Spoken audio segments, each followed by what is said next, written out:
અશોકભાઈ, આ દાહોદની અંદર એક દીકરીનો હત્યારો પ્રિન્સિપાલ કે જેને દીકરી સાથે દુષ્કર્મનો પણ પ્રયાસ કર્યો, કોંગ્રેસે તસવીર સાથે આરોપ લગાવ્યો છે કે વીએચપી સાથે જોડાયેલો હતો ગોવિંદ નટ નામનો એ પ્રિન્સિપાલ.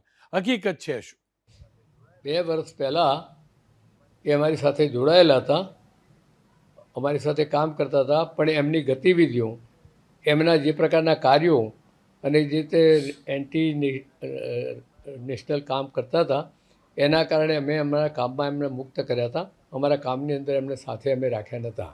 એટલે અમારી જોડે અત્યારે હાલમાં એ છેલ્લા 2 વર્ષથી કોઈ કાર્યમાં જોડાયેલા નથી, જે તે સમયે કામમાં હતા.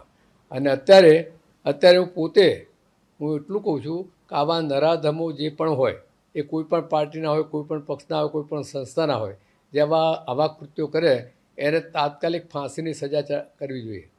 અશોકભાઈ, કયા પ્રકારના દેશ વિરોધી એન્ટી નેશનલ કામ કરતો હતો ગોવિંદ નટ નામનો વ્યક્તિ? અને જે અમારી જે કલ્પનાઓ છે કે સામાજિક સમરસતા નિર્માણ કરવાની, સમાજના બધા લોકોને મદદરૂપ હોય, હિન્દુઓનું સંગઠન કરવા, એના બદલે તોડવાના કામ કરતા હતા.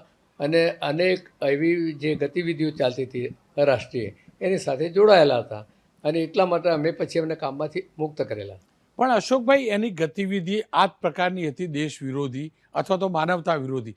આપને નથી લાગતું આપે એને સંગઠનમાંથી બહાર કાઢ્યા, પણ એ જ વખતે જો પ્રશાસનનું પણ ધ્યાન દોર્યું હોત અને આના વિરુદ્ધ કાર્યવાહી થઈ તો એક દીકરીનો જીવ બચ્યો હોત?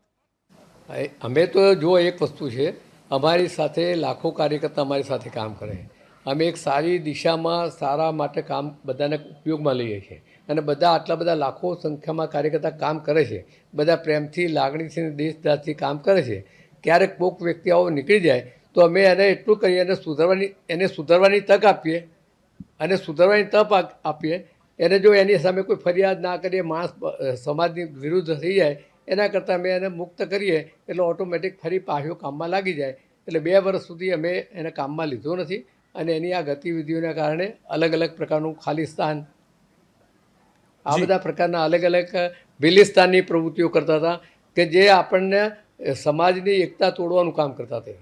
એટલે સમાજની એકતા તોડવાનું જે કંઈ કામ કરે એવા કોઈ પણ વ્યક્તિને અમે વિશ્વ હિન્દુ પરિષદમાં રાખતા નથી. અને એટલા માટે અમે એમને મુક્ત કર્યા. તેમને કોઈ કામ બતાવતા નહોતા. એટલે અત્યારે તો ભલે એમના જૂના ફોટા, જે દેશની વિરુદ્ધના લોકો અત્યારે છે, ભાઈ કોંગ્રેસ હોય કે બાકીના જે પણ કોઈ લોકો હોય, એને તો આ એક મોકો મળ્યો છે કે ભાઈ ચલો આ આરએસએસના કાર્યકર્તા હતા, વીએચપીના કાર્યકર્તા હતા, એમ કહીને એક મોટું બખડ જંતર ઊભું કરવું. પણ અમે સ્પષ્ટ કહીએ છીએ, કદાચ એમને જે પણ કીધું હોય, પણ આવો કોઈ પણ કાર્યકર્તા હોય, વીએચપીનો હોય, સંઘનો હોય, કોંગ્રેસનો હોય, એને ફાંસીની સજા આપી દેવી જોઈએ તાત્કાલિક.